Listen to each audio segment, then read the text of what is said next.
voici un d'après Boccace qui s'intitule « Le cocu battu et content ». Il n'y a pas longtemps, de Rome revenaient certains cadets qui n'y profitent à guère. Et volontiers en chemin séjournaient quand, par hasard, le galant rencontrait bon vin, bon gîte et belle chambrière. Advint qu'un jour, en un bourg arrêté, il vit passer une dame jolie, leste, pimpante, et d'un page suivi. En la voyant, il en fut enchanté, la convoita, comme bien savait faire. La dame était de gracieux maintien, de doux regards, jeune, fringante et belle. Somme toute, il ne lui manquait rien, sauf que d'avoir un ami digne d'elle.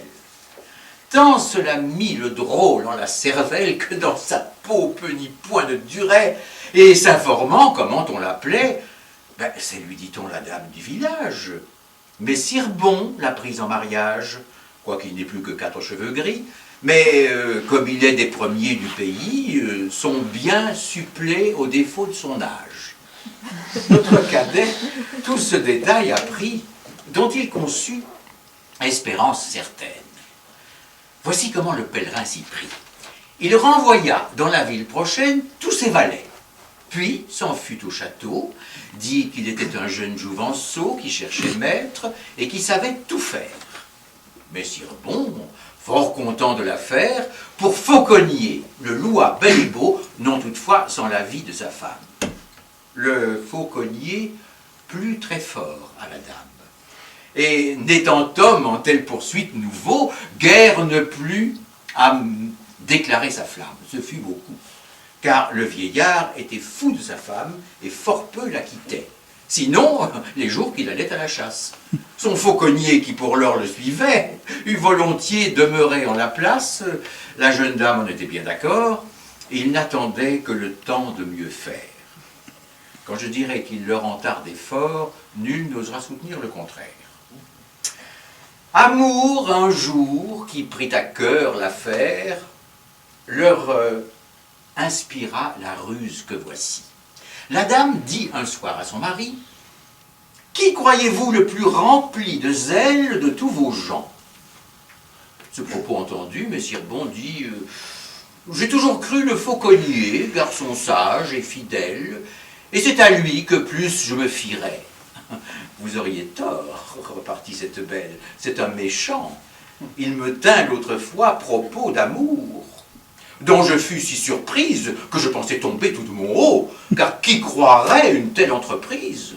Dedans l'esprit, il me vint aussitôt de l'étrangler, de lui manger la vue. Il tint à peu. Je n'en fus retenu que pour n'oser un tel cas publier. Même, à dessein qu'il ne le pût nier, je fis semblant d'y vouloir condescendre. Et cette nuit, sous un certain poirier dans le jardin, je lui dis de m'attendre. Mon mari, dis-je, est toujours avec moi, plus par amour que doutant de ma foi. Je ne me puis dépêtrer de cet homme, sinon la nuit, pendant son premier somme. D'auprès de lui, tâchant de me lever, dans le jardin, je vous irai trouver. Voilà l'état où j'ai laissé l'affaire. Messire Bon se mit fort en colère. Sa femme lui dit, « Mon mari, mon époux, jusqu'à tantôt, cachez votre courroux. Dans le jardin, attrapez-le vous-même. Vous le pourrez trouver fort aisément, le poirier est à main gauche en entrant. Mais il vous faut user de stratagème. Prenez ma jupe et contrefaites-vous. Vous entendrez son insolence extrême. Alors, d'un bâton, donnez-lui tant de coups que le galant demeure sur la place. Oh, je suis d'avis que le friponneau fasse tel compliment à des femmes d'honneur. » L'époux retint cette leçon par cœur. Jamais il ne fut une plus grande dupe que ce vieillard. Bonhomme, au demeurant. Le temps venu d'attraper le galant, Messire Bon se couvrit d'une jupe, sans cornetta, courut incontinent dans le jardin, où ne trouva personne.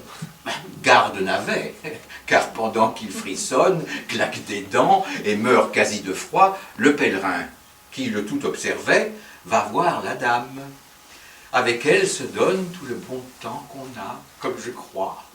Lorsqu'amour seul étant de la partie, entre deux draps, on tient femme jolie. Femme jolie et qui n'est point à soi. Quand le galant, en assez bon espace avec la dame eût été dans ce lieu, force lui fut d'abandonner la place. Ce ne fut pas sans le vin de l'adieu. Dans le jardin, il court en diligence, Messire Bon, rempli d'impatience, à tout moment, sa paresse maudit. Le pèlerin, d'aussi loin qu'il le vit, feignit de croire apercevoir la dame, et lui cria « Quoi donc, méchante femme? À ton mari tu jouais un tel tour? Est-ce le fruit de son parfait amour? Dieu soit témoin que pour toi j'en ai honte. Et de venir ne tenais quasi compte, car ne te croyant le cœur si perverti que de vouloir tromper un tel mari.